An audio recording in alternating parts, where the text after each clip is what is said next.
मैं जब 14 साल का था, स्कूल में था, सुबह ज्योग्राफी की क्लास में था, मैं पढ़ रहा था, सामने बैठा था और मेरी एक टीचर आई, अंदर आई और उसने कहा, राहुल तुम्हें प्रिंसिपल बुला रहा है। मैं बदमाश था, बहुत बदमाश था जब छोटा था। बहन से पूछ सकते हो क्या क्या करता था मैं, अभी भी करता हूं।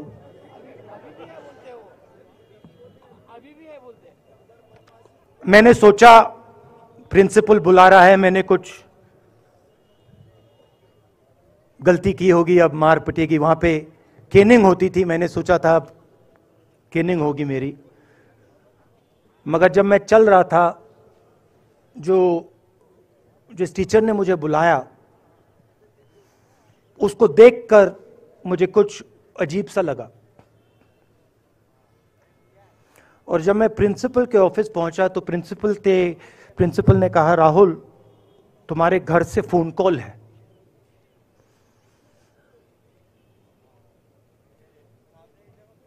और जब मैंने उसके शब्द सुने, मुझे पता लग गया कुछ गलत हो गया है। मेरे पैर कांपे और मैंने जैसे फोन अपने कान पे लगाया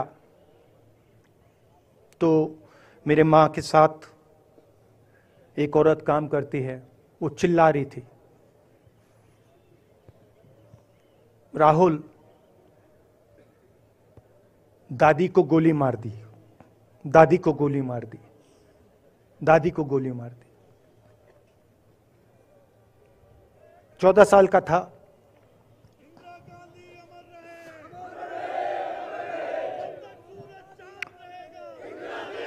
देखिए, ये जो मैं कह रहा हूं, ये जो मैं कह रहा हूं, ये जो मैं अभी कह रहा हूं, ये बात प्रधानमंत्री को नहीं समझ आएगी, ये बात अमित शाह जी को नहीं समझ आएगी, ये बात डोवल जी को भी नहीं समझ आएगी, मगर ये बात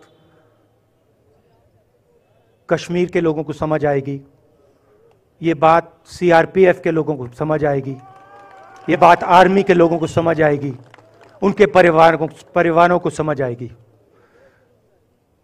तो उन्होंने मुझे कहा, नाम ओंगमू है उसका, उसने कहा दादी को गोली लग गई, दादी को गोली लग गई।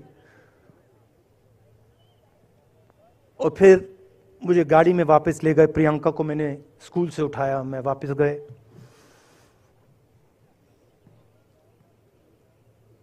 और फिर मैंने वो जगह देखी जहां मेरी दादी का खून था।